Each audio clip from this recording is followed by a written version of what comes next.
what if we told you guys that 2 of our Cleaning Business University students just hit over $1 million in revenue with kids, with 9-to-5s, and 0 cleaning business experience when they started? Now, most people say the business model is too good to be true. Now, I don't know why that's the case, but you're gonna hear exactly how they hit $1 million in their own cleaning business, including a multiple 5-figure project. We're gonna go back and do a little bit of reverse to learn more about that project they completed in a single day. And if you guys stick around till the end, we're gonna go over their biggest wins and lessons that got them to that $1 million mark. And without further ado, we're gonna welcome in the Tiptons. We're gonna allow you guys to unmute yourselves 1 second, and there you go.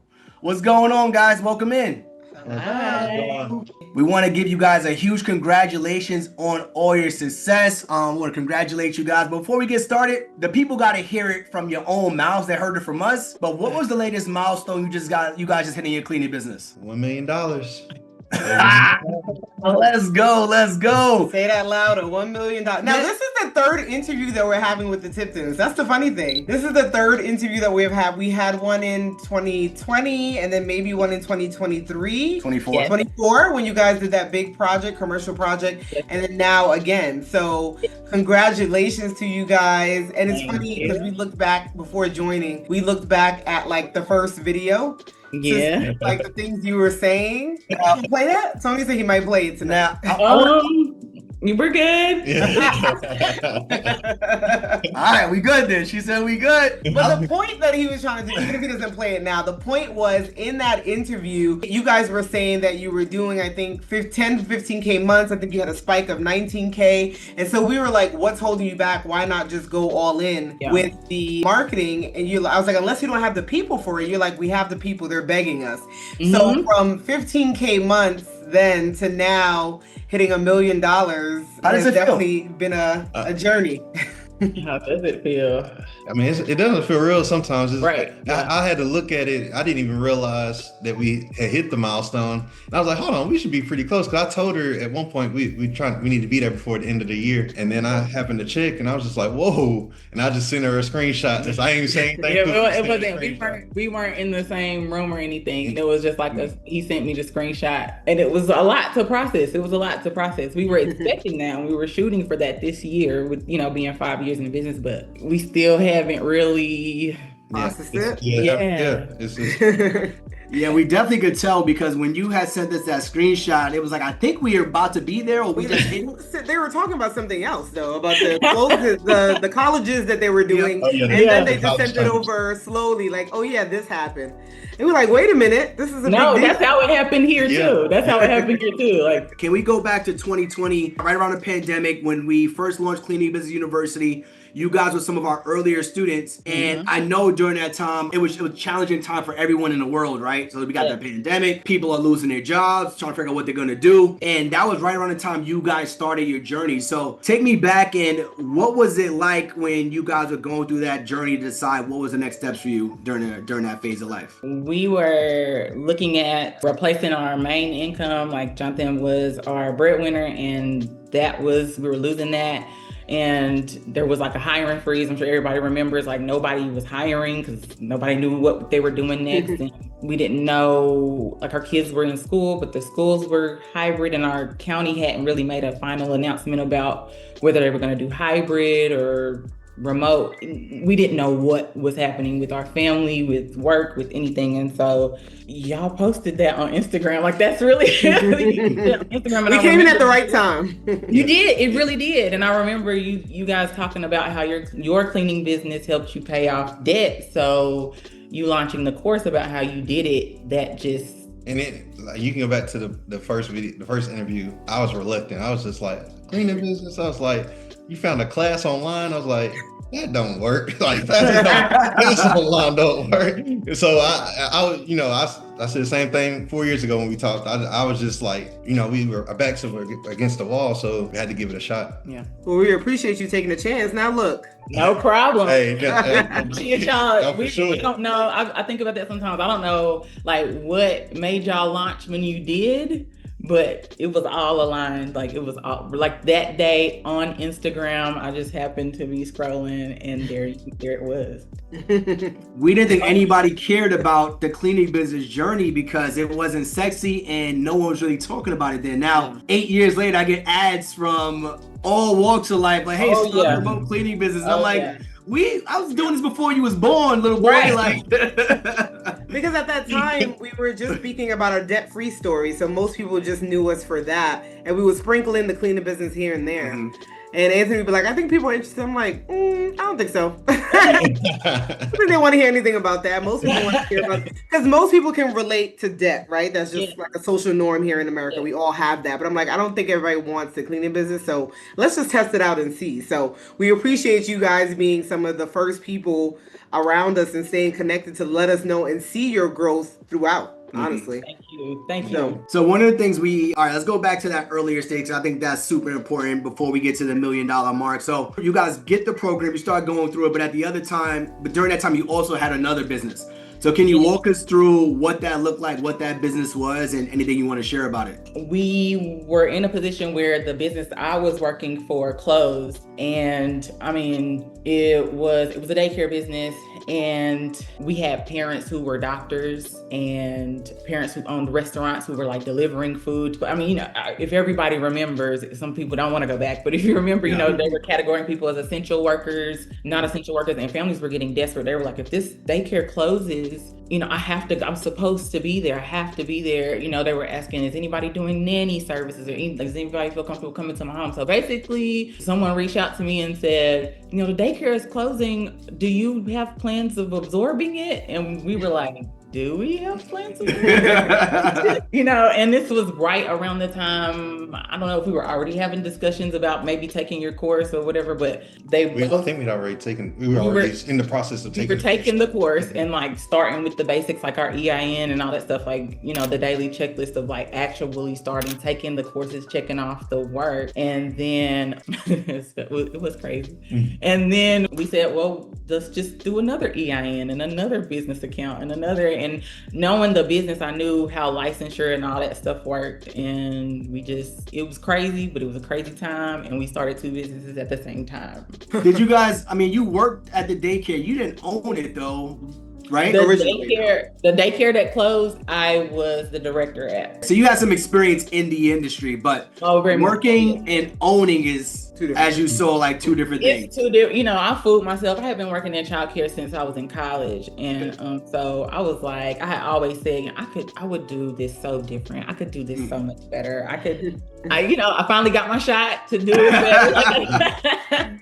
And honestly, it was an opportunity to serve, and I did just what my heart wanted to do. I served, and I found that there's not a way really to serve and be extremely profitable. Mm-hmm. So lesson learned there. We served the families, the toddlers that we had. We served them until they went to kindergarten, and I kept people employed for 3 years. And that's commendable because you took on something that you had no experience doing. So, but the cleaning business and the daycare. And I worked in IT for 15 years, and working in IT and starting an IT firm is completely different, right? So when people come to us and they're like, oh, I clean, I'm like, cleaning and owning an actual business is really not the same thing, right? So I commend you guys for taking a shot and taking a leap on trying two different things that you weren't sure was going to work out. But you guys are like, we're going to try to see how it lands. So how long? Commend you guys for doing that. And how long did you guys keep the daycare open for? For 3 years. 3 years. 3 years. And then what made you decide to close it? Like I said, the toddlers we had were becoming kindergartners. Yeah, and we just were like, do we want to try to, those of you who may or may not know the daycare business, but like you have to have your wait list built up for years and years. Like pregnant families have to have, their babies on the wait list to fill those spots. And we didn't do that backlogging work because really it was like an urgent situation. Yeah. And it was a lot of other things, like people were getting like supplements and things like that for being essential workers. So I was dealing with the vouchers and all that type of stuff. Yes, you contract with, just things like that. And I was just like, I think that's it. Thank y'all. We did a graduation thing, and and all of our employees were ready to move on to different things, and it really just worked out. Not to mention we own the property that we house the daycare in, so we were ready to do something different with that property as well. Okay. And so how were you able to, or were you even able to, manage the cleaning business and daycare together, or did the cleaning business kind of take a back burner? It did. For 3 years. It did, and it was less demanding at the time. Yeah, it was kind of on autopilot. We We had our VAs handling everything on that side of it, and we wasn't really. If you remember from the past videos, we wasn't really doing a whole bunch of marketing, not a ton of it. So yeah, it was kind of on autopilot, and there's definitely some missed opportunity there. I was gonna say, you could learn from all of those opportunities. I bet you in the next thing you start, it won't happen the same way because you know how to do this now. So let's transition a little bit, going from the daycare to starting the cleaning business now. You had around the time you were doing in 2021, because I went back and watched the interview, you guys were doing around $15,000 months at that time back in 2021, and now you guys have hit over $1 million in total growth. But when did you realize that you guys were building something that was sustainable and significant? Probably. Because at the $15,000 mark, it seemed like you guys were still like, I'm playing around with this thing, and then so when did you guys figure out, like, all right, this is a real thing that we could really focus on and grow? Around what year and what revenue mark you think? I think once we consistently were hitting in the 23s, the 25s, like in that range. Yeah. We were like, okay, we got something here. And then once we started, I guess we'll get to this too, but once we started picking up some commercial, some guaranteed contracts that were built in, that wasn't gonna,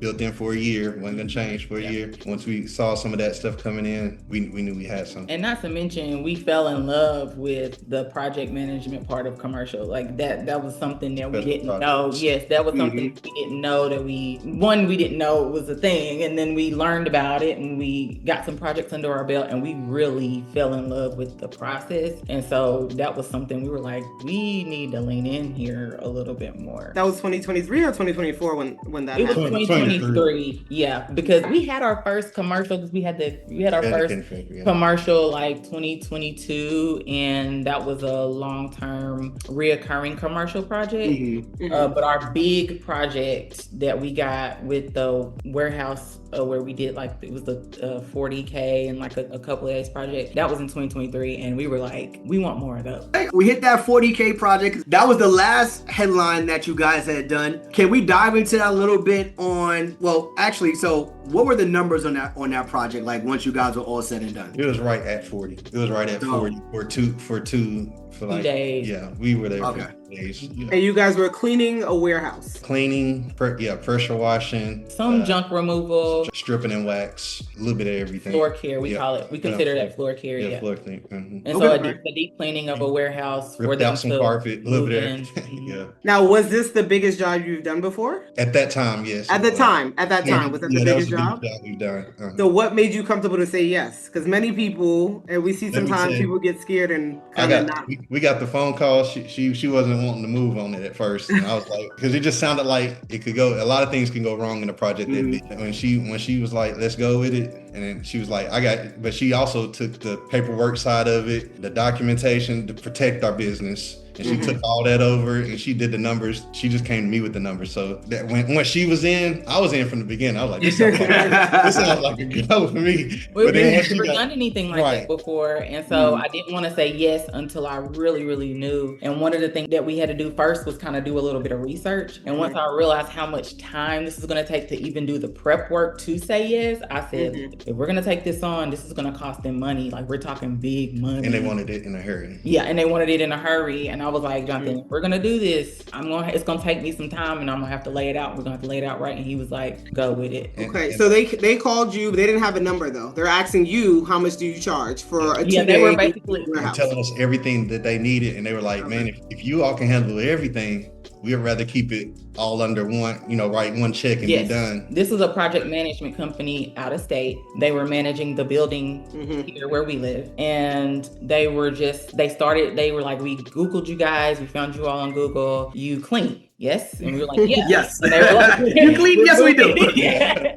And they were like, great. Like, and they were asking like, kind of like, what all does this plan include? Because this is what we need. And so we were saying, tell us more. Yeah. Tell us what you need. Tell us what you need. Tell us more. And we were were still kind of, I think we had done one like deep clean commercial project at this point. So we knew like windows may be something they need, carpet cleaning may be something they need. So maybe we were going back and forth with like, what about this? What about this? I mean, we had painters lined up at one point. They ended up finding somebody else to do it cheaper, but we were even going to do paint for them and tiles and everything. So like, we had people everything in our pocket. Like we were like, look, we'll negotiate getting a deposit for you to clear your calendar. Like just tell us if you can do it. And that was part of our initial research, like using our connections that we have made in the industry. And we had every job they needed. We had a professional in our pocket and then a backup. We called them with our numbers. They said yes. They gave us dates. We put people on the calendar. We got it done. And that's how you executed. We got to highlight that for a little bit because number one, you said the company was a project manager from out of state. Looking for a project manager. Essentially. Yes. Yeah. So if you think about the business model, what they were doing, they managed to build it from out of state. And all they did was call somebody else to do the job. All the same exact day. Yep. That's all they did. They said, can you guarantee the work is going to get done and get done well and get done in this timeline? Yep. We were crazy enough to say yes. So. You got to be crazy enough to say yes in order to figure it out, right? If you say Right. no, you're never going to learn. As you guys are listening to that conversation and telling you exactly what they want, and all you're doing is just listening. So when people ask like, oh, how do I go in and quote? It's like, do you even know what they want? Listen to the conversation. They're going to tell you everything they want. And then from there, you could go back and figure it out. Yeah. Yes. You didn't get off that. You didn't stay on that phone and say, all right, let me price these numbers and give you a quote. Yeah. Most companies don't even do that in general when you call them for information, right? So they're going to go back, price in the numbers, whatever it is, and get back to you with a quote. So I commend you guys. And that project you said was $44K, but you said that also wasn't your biggest project. So was that your bigger project? What year was that? 2023. So we went from doing that first project at this time. I'm assuming it went well. How did you find you said you had people in your back pocket, right? People that you trusted. How'd you get those relationships over the course of, I mean, it's been only 2-3 years at this point. Yeah. Some of them were like people who knew people who knew people. Like, Okay. Like Word of mouth. yeah. Cleaner that cleaned our house, who was one of our first cleaners. Her husband was a contractor and did some of that extra work that we didn't have anybody, like the floor care and all that stuff. And then some carpet cleaning people that we've met through business connections who've done some carpet cleaning for us. And then jumped in and do floor care. A realtor who a handy woman service. Who did she does what do they call it when a realtor needs not touch points, but like the last checklist, punch list. She does strictly punch list kind of thing, handyman things with like female handyman. Do you know handyman? Oh, that's cool. And so they knew they could do light work, but they also had connections with more in-depth things. And so just using our connections, making phone calls. And then you researched the pressure washer people. Yes, and then we did some things. We had to do some research because some of the people we knew weren't available that quick. Yeah. It was That a quick. quick Or to make that drive. It was a good distance to drive. Okay. Some of our day ones didn't want to do it, but they couldn't. And then with it being so quick, they were like, look, we can't clear our calendar. For this. We're not moving people. And we were like, but the money is so good. promise there's a you. lunch fee, we'll give you a deposit. I was demanding this from the company because everybody was saying the same thing. We kind of already had people on our calendar. This is a quick move. How do we know this is not going to get canceled? I was negotiating on their behalf saying, look, we have people ready, but we need something. yes, we need something to put in the guarantee. pocket. Yes. And they agreed. And so we took deposits and we put money in people's hands. They showed up and that deepened our relationship with those professionals even more because they could trust us. So I assume that wasn't the only opportunity that you guys get. So how do you now, even with that, continue to evaluate what opportunities you take versus not? Or is it like yes to everything at this point? No. If it was me, it'd be yes to everything. But luckily, she balances me out and don't let that happen because I would take on almost anything.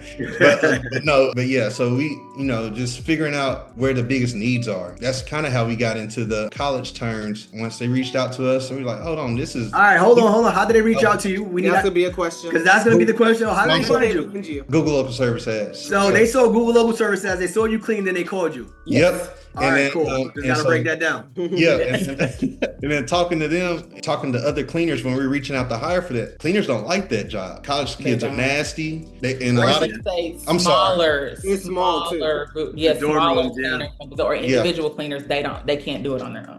And a lot of times the jobs are underquoted to get the job, so they're not being paid adequately for the job as far as I can see that. Once I realized people don't like that, I was like, oh, but we like it. Yeah, It's like 2.5 weeks of craziness, but it's a huge payoff at the end. So we started reaching out to multiple properties and just seeing how many we could get. So the first, it was a college that contacted you guys to do turnovers, like I guess in August before it was school a private. Well, that's when the cleans start in like August, but they start getting quotes to make a decision in the spring. Oh, okay. And then you've done it now for other colleges as well, turnovers, because you've done it with this. Did they refer you, or did you just like go after the other colleges? We started reaching out. So we've done it in 2 different cities, but it's predominantly the same school, but they have different private companies that own these properties. But we've done it in 2 different cities. So someone that's like, all right, I want to get into this, because they're gonna ask, how do I get into this side of things? So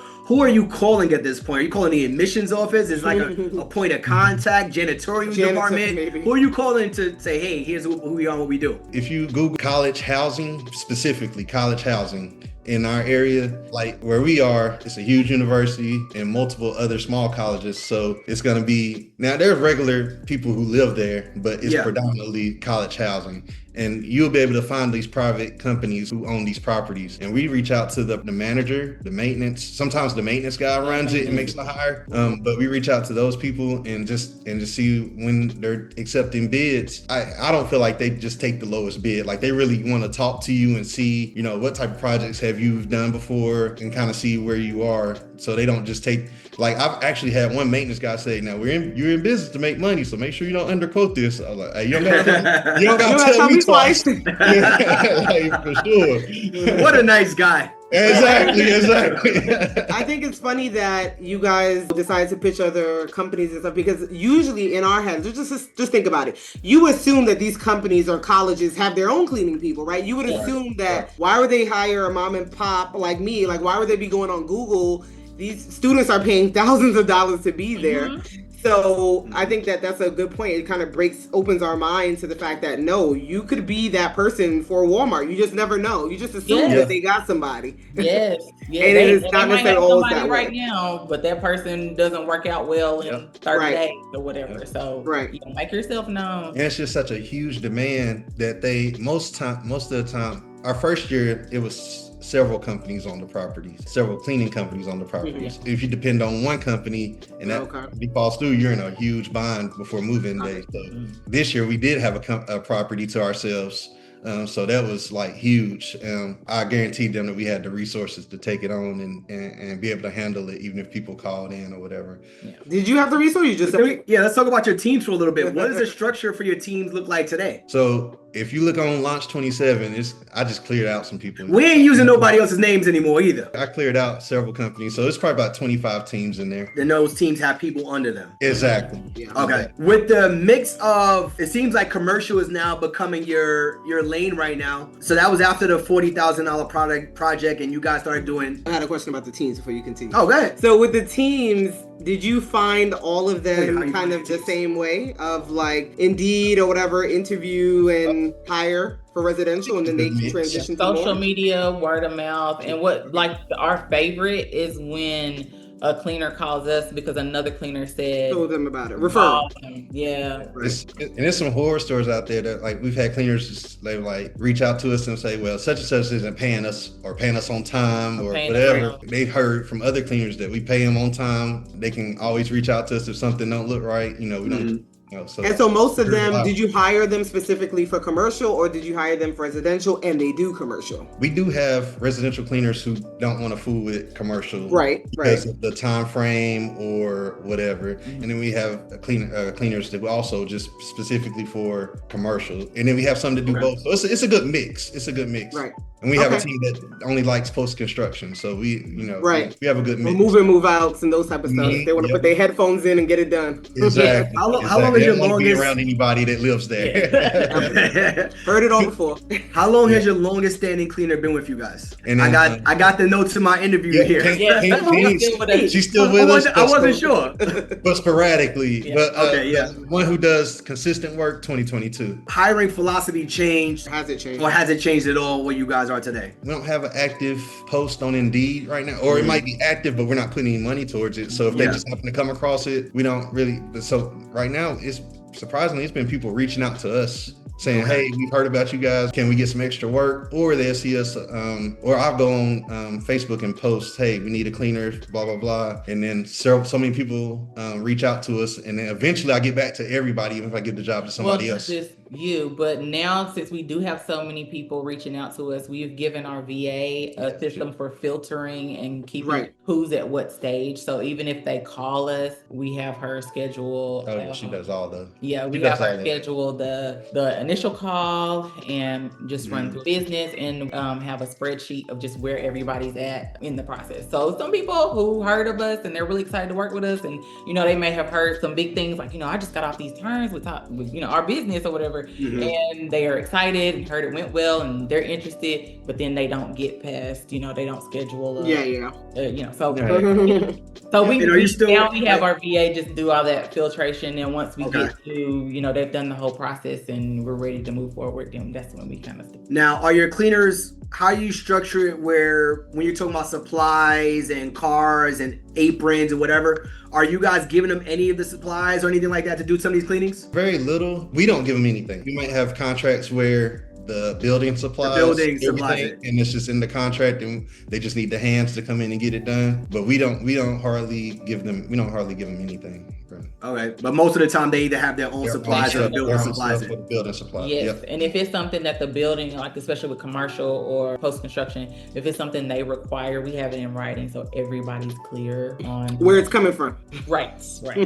And Google Local Services, I know you mentioned that. Are you marketing in any other place, or have you marketed in any other place? Not paid, no. Everything else is posted on Facebook. Posted on Facebook, word of mouth, that type of stuff. Word of mouth. So right now, where the business is, I know we just talking about commercial for quite some time now, but I want to stick on that because it seems like that's where majority of the business is coming from at this point. So you guys are all in on commercial? Is it like 50-50, 60-40? Like what's the split between residential and commercial at this point? It hasn't all the way caught up to the residential side, but it's getting close. So if I had to call it, it'd be like 55-45. Yeah, it's getting close. Yeah, it's getting close. And no, I was just gonna say, do you think you would do commercial? No, because we have some long-time clients who've been with us almost from the beginning, like from 2021. So we wouldn't want to let them. We won't let that go. Or just stop marketing on the residential side is what I mean. Would you ever stop marketing? Our Google Local Service has both, but we'll just keep it like that for because we still have a few cleaners who that's all they really want. And then also the time thing, like a lot of them are moms and they're like, I gotta get this in. Gotta get home before school. So the residential works really well. Yep.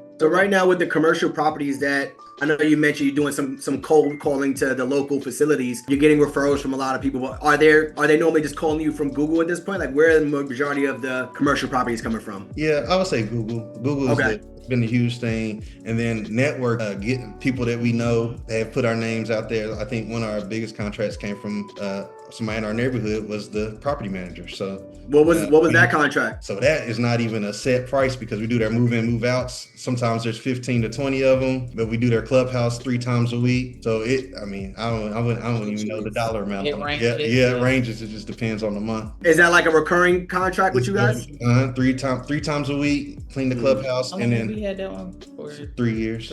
Yeah. Oh wow. This will be the 3rd year. We're going on 3 years. And that was from a referral. Like over the course of the 3 years, do you know what the total amount has been? On average, if we had to call it out, probably close to $4,000 a month. Oh wow! Yeah. Over the course of 3 years, if you do your math, okay. And then some of them are a little bit bigger.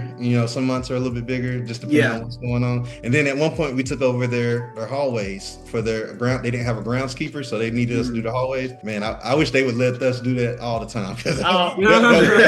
So with a contract like that, you got cleaners. So it's like, all right, we got this building. We do a couple of times a week. You just send your cleaners and go do it, or do you have to be there and watch them and things like that? How does it work with the commercial side when it comes to stuff like that? In that regard, they're independent contractors signed, to a space, just like if you had a reoccurring, bi-weekly residential client. Yeah, you're assigned to that. And, we have our backups if anything comes up, and we let the property manager or whoever know who's coming different if that does happen. Mm-hmm. And look, that team, we don't hear anything from that property manager unless she wants to add something. It goes, we give them a higher percentage than most of our cleaners, but it's also a peace of mind because we don't hear anything. So it's worth spending the extra money. Worth it. Yeah. Right. Mm-hmm. That sounds real good. Now, you guys have been in our community for the past 5 years, honestly, and we appreciate that you've poured into the community and things like that. Has there been things that students have done that helps you in your business or help you with mindset that students have said at this point? Since you guys have been there, some of the longest. I try to tap into as many calls as I can. Even if I forget that it's one coming, if I see that notification, I'm tapping in and I'm listening because you're never too big or too whatever to learn from any stage. I mean, I've learned stuff from my kids. My son, my kids teach me stuff all the time. I'm tapping in so I can, just in case I can catch one, anything. So I've learned a lot from listening to all the calls that you all have from other members. And the time is something that's important because that's something that comes up a lot for people. The amount of time that you're putting in now versus when you started, do you recall the difference? How much time are you spending on the business at this point? I think we maybe had said 10 hours a week in the beginning. It's less than that. It's definitely less than that. But we're using that time differently as well. So then I think it was just a lot of hiring and making decisions, just the little decisions. Now it's more putting together tasks for our automations, VA things to like go out that. and handle. Can have a list of calls that she can make when she logs in to try to pick up some new properties or something like that. Any adjustments to SOPs, any adjustments to documents, customer care. That's not every week. Well, that's not every week, but that's what I'm. This is more. You're trying to think of the time spent. Yeah. It's just that we spend the time differently. So even though it may be a little less than 10 hours now, just the time is spent. It's bigger picture stuff now. Yeah. So before it was been more able to automate so much and delegate so much. So before it was more task based, but now it's more strategic type thought process. Exactly. Yeah. Okay. And that's gonna be that's gonna be the mindset, and that's the whole point of it, right? If I'm spending 10 hours when I first start, the 10 hours I'm spending at year 5 should not be the same 10 hours, right? Because now you should have teams in place, you should have systems in place, you should have automations in place where now you're thinking about strategic level of your entire business. So that's the goal. That should be the goal for everybody. Spend less time working in the business and more time working on the business, as they say. Right. You guys mentioned some of the things that you've done. You mentioned some of the contracts. You mentioned some of the projects. What has been was the clubhouse your biggest project, or was there what led to that screenshot you had sent us? I'm curious on that one. So and we explain what the screenshot was too, because I don't think I posted it anywhere. Can I post it now? No, we didn't post it to the group. No, I just sent it to you. So I don't even remember what month it was, but was it August? No, was it August? Was it August? August or September. But it was a $93,000 month. So that was our biggest month to date. I mean, I couldn't even believe it when I saw it. So it was project, the turns projects and post construction. We had a little bit of everything. Emergency. Also, we didn't even talk about that. So emergency commercial cleanups, I guess you would call it. So you add some extra money on that because it's emergency. Yeah, so we have a business partner who calls us every time he has emergency cleanup in the state of Tennessee. So Memphis, Nash, everywhere. So we cover the whole state on that. And hold on, let me ask you, what's emergency cleanup? Like a tornado or like bathroom, a pipe burst, bathroom. Oh, okay. Something, but we need it now. We need it now. Yeah. It can even be somebody didn't show up that was supposed to show up. Or a spot strip, like the fixed up spot on the floor, and you would be amazed how much they pay for 30 minutes worth of work on that type of stuff.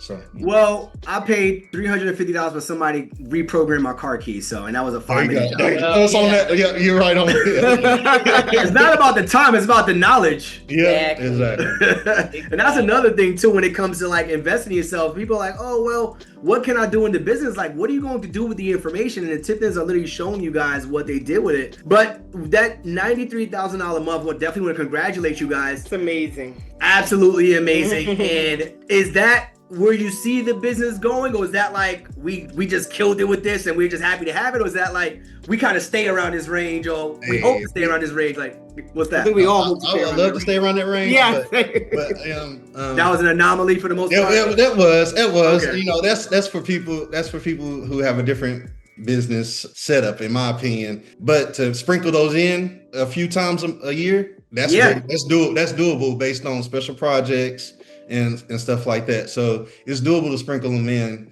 But you know, to be around that 50-60 would be golden for us. Yeah. So consistently. So you guys did that $93,000 a month, and that's absolutely amazing. So right now you guys just hit $1 million. So I want to talk a little bit about mindset a little bit, because people don't want to hear that part. That's the boring stuff. That's the corny stuff. But I feel like that is the most important part. So go ahead. If you go back to the beginning of the interview, you said things were not in the best position during that time. You said people were getting laid off. You was facing a job transition. And coincidentally enough, 5 years ago, we're in a similar market as 5 years ago. Government just shut down. People are getting laid off. And even worse, they're getting laid off and they're getting replaced by AI and technology as well. When you guys think about the mindset and you think about where you are today and growing this business, what has been the biggest internal shift you guys had to make? Because I don't think you make $1 million in a business. I think you become people who can make $1 million in a business before you're able to do it. Look at you dropping. I like that. I like that. It's all regurgitated. Don't it's all regurgitated. I didn't make that. That's regurgitated. So before you answer that, was this your first business? Yes. Yeah. The cleaning business was your first We started business? this before. Okay, so go ahead. What was the mindset shift, or how did you through the years get there? What did 2020 look like versus now? Mindset shift wise. I mean, that's the crazy part. Is like we talked about this, and I think it also coincided with, like, we just celebrated being married 15 years. Oh, We happy did a lot of, like, anniversary. We love Black love. Yeah. Yes. We did a lot of reflecting and, you know, just thinking back, like, there may be people that are in similar situations. I've seen a lot, like, on social media, like, you know, government workers and stuff, like, they are panicking. And so just reflecting back on, we were in this position, and that's really mind-blowing to consider that we're not panicked this time. Regardless of what happens with school for our children, because that was a big thing. It was like, what are they going to tell us in 2020? What are they going to tell us? Where are they going to tell us our children have to be? That determines what shifts somebody has to work. You know, all those things. And now it's like we can put them wherever we want, not put them, but, you know, we can pay a tuition somewhere that we prefer, instead of waiting for our school district to tell us what to do next. And I remember she said, also told me, she was like, next time that this comes up, she actually said it. She was like, it won't be a problem. Yeah, it won't be a problem the next time this comes up. And so and we can be ready to, you know, get a wipe on papers. Yes. So I told him, if it ever comes up at your 9 to 5 again, and this is like after we started the business, if we're ever in that position again, the next time or before the next time, you'll just retire. We'll be ready for you to retire. So. Well, what gives you that confidence? Do you think that's learned? Do you think that's just like personality? What gives you that? It's definitely not personality, because I wasn't thinking that 5 years ago. Okay. Is it listening to the podcast? I don't know. Like, what do you think gives you that? Now we see that it can be done. We see it can be done, and if you work together and put in the work and create systems to work for you, the possibilities are endless, really. And I'll say, when we started when we decided this is what we're going to do, we're going to take this course, and then also when we got, you know, the inquiries about the daycare in 2020, they're like, are you absorbing the business? What are you doing? And we decided to do this crazy thing, take this crazy leap. We sat down and we prayed together, and it was a very serious talk with God. And we were like, we don't know what we're doing, but all roads lead to this next step. And so every step we take, show us the next one. And as we take these steps, we're going to be looking for all the confirmation and all the things falling in place, because we can't lean on our own understanding here. No. And it was months where I remember she was talking to God, and I remember she was right there, and she was like, "Now I know you didn't put us right here some of those tough months. She didn't put us right here for us to, not make it." And we talked to him and pulled through. So there are some tough months. There were some tough months. He has proven himself. God has proven himself faithful. Like we really did. We took him with us on that leap in 2020. What will be one of those tough moments where you guys had to dig deep and come out on the other side? Because we talk about our moment, month 8, 9 in the business very early, when we didn't understand business and we didn't know that what the next side was. Next side was us going from 5K a month to 10K a month. Like, oh wow, this is working out. And then, obviously we are where we are today. But what was some of those tough? What was one of those tough months for you guys to sit down and like, what we doing here? What does that look like? So somebody might be facing that today. It was after the interview. We thought everything was going smooth after we talked to you all in, I guess 2021 it was. Everything was going smooth. We were getting up to the 20,000s a month. And I mean, it dropped back down to under 10. 9, 8 cancellations left and right, and it was just like we got to figure out something to get through these slow periods, and it's always a slow time. Now we understand that. We didn't like you just said, we didn't know that at the time. It's some slow months that you need to, when it's spring cleaning, to put something back for those slow months. Outpacing your cancellations, and we're outpacing like your growth, knowing your numbers and being able to outpace the slow months, being able to outpace your cancellations, any trouble where you have to discount or whatever, like outpacing the losses is what we had to learn. And we didn't even know that was a thing at the time. And there's only so much that you guys are going to learn from a course or a program. And a lot of it is going to be learned life experience, because you can sit here and talk to someone 24 hours, 7 days a week. But until you get that first bad review, or until you get that upset client, until you get that cancellation, or the cleaner doing this, not showing up, until you face those things, you can have the playbook in your head. But until you get punched in the mouth, we're gonna see how you're gonna react to it. Exactly. Yes. It's true though. Yeah. It's true. I try to tell new students that all the time. I'm like, I can't tell you everything, and even if I do, it's no value to you. Yeah. It sounds weird to say, but everybody wants to know every single thing, and I'm like, once it happens, like you'll kind of grow with it. Yeah, there's certain things, but you got to figure it out. Essentially, and also I think layered on top of the work, the stuff that was going crazy with the business, we had dealt with death in the family, we had real life, new baby in the family. Like it was like a lot. It was a lot. It was life. Life continues, right? Life continues. Yeah. Regardless, you've got this business, things are happening. Yeah, there is no PTO. There is no PTO. Yeah, I know. The other day, I took PTO the other day.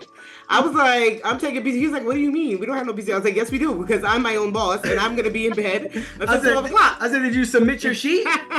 Did it get approved? Myself. Nobody approved this. She said, I approved it myself. Because he ain't never going to take PTO, but baby, yes, I am. So I'm like, but as a couple that like working together and kids, and how has the success like changed your family dynamics, if any? Has it changed it in any way? I love the flexibility that it gives us as far as what we do with our kids for schooling or vacations that we take, or when we decide to take trips, not necessarily vacation, it could be a work, get away and work from home, stuff like. I love the flexibility. She can decide if she wants to go pursue more schooling and more degrees, or go work outside the home, she can. But if she doesn't want to, this job allows us to have those choices, those options.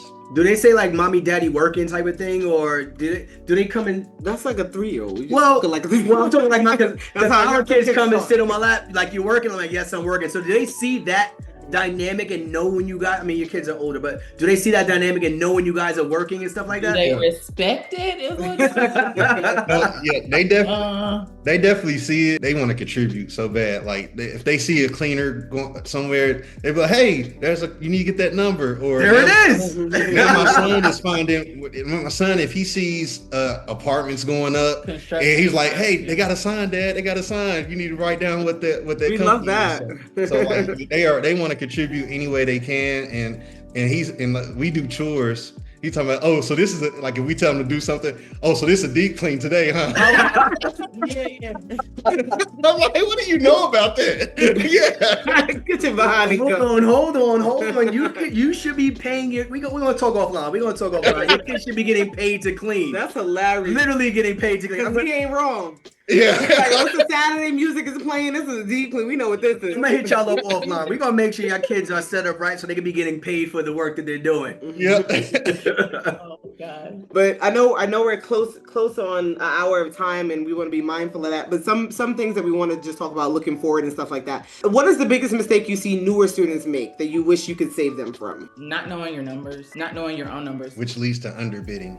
It can lead to underbidding. It can lead to a lot of trouble. Yeah, a lot of trouble. You have to know your own numbers, and that was one of the things we were talking about when we were at that period where we were like, "Good God, it's tight." Like we don't know. We did not know our numbers, and I think I read some book. I don't know what book it was, but it was talking about the key figures you need to know in your business, The and KPIs. that's the way we learned about like outpacing our losses. Like those are not the unlucky losses in business. Those are to be expected. And so once you get a number for what you're losing every month, because there is a percentage for everybody, even when you're doing well. Once you get a number of what you're losing every month, you have to be able to outpace all your L's. So knowing your numbers is crucial. And even in the beginning, it can be a little rocky. It's not consistent. I get it. But study your business.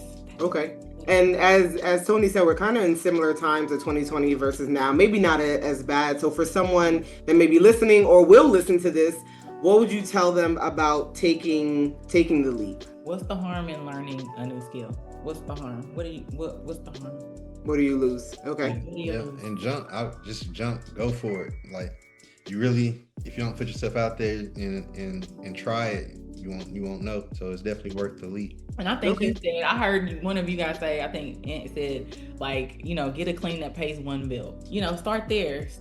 What fees do you need paid? What car payment? Like, just start small. Get a clean that pays one bill. And I wish it was as easy today as it was back then, because it was a lot easier to tell someone that when we didn't have an interview with somebody that made $1 million. What do you mean? Like when we were talking about the cleaning business? Yeah, when we were talking about the cleaning business, like pay one bill, because we didn't have anybody to compare ourselves to. So now when we do interviews like this, like I had somebody today that was like, how fast can I make $1 million? I was like, why? That's the wrong question to ask yourself. Because I can't tell you that. You don't even know that. You don't even know much about the business in order to get started, because you're trying to jump to step Z before you even started at even A or B. So now this question here, I would love to know, the 2020 tip this could see you guys now, what would surprise them most about where you ended up? That we even jumped so far into commercial. Okay. Yeah. That's wild, because just starting the cleaning business, we had no experience in the cleaning business, period. So that we are walking so confidently into this, like we followed your blueprint so blindly, and to jump into a portion where we had to learn on our own, that's crazy. And kind of going against the norm, because sure. at first when we talked about commercial, even after we picked up a contract or two, we didn't want to go completely all in, because we were under the misconception that you needed employees, W-2s, to be able to handle commercial and base. Yeah. You can handle you can follow the same blueprint we learned from your course and use it on the commercial side for the most part. And I would tell them, you'll still like each other. You might disagree, but you'll still like each other. This might be a little cheesy, but I'll tell you, one of the biggest blessings in my life today is that I have a family-owned business, and I do life with my partner, and I do business with my partner. If you think about it, in life, the person that's going to have your back the most is the person sitting next to you. And in business, you don't want a snake. You don't want somebody that's going to backstab you. You want to have somebody that you could blindly trust. So you got the best of both worlds here. Yeah. Somebody was like, is your program only for couples? And I'm like, I was like, no, we have single people who do well. Absolutely. But it's just like, that's people that have a spouse and don't do it with them. They just run it on their own. We've seen that too. We had a few people like that. Anything, I guess, beyond financial success that you're most proud of with this journey? Being able, like Jonathan mentioned, just like the freedom to be able to come and go as we please, spend time with our babies like we want to and when we want to. I love our business name, like how people know who we are and know what we've established in our area. Like I'm so proud of that. That's something that I guess I didn't really think of, because you think of yourself as still new and trying to get people to trust you. And now, like 5 years later, we have professionals who know who we are and they are willing to work with us because they know who we are. I'll never take that like for granted. I really appreciate that. I can't believe. Yeah, and it's a lot of pressure. But when we look at how much we like, and I guess just just people, like she said, people are dependent on us to pay their bills, feed their families. So like it's a lot of pressure, but it's also grateful for the opportunity to be able to provide those opportunities. Any, I guess, final encouragements? If you guys have time, we will allow for some questions, but we also want to talk about some other stuff. But any final encouragement for students, or maybe people that may be let's focus on students that have joined CBU, and anything that you would tell them that you wish, listen to, or anything like that?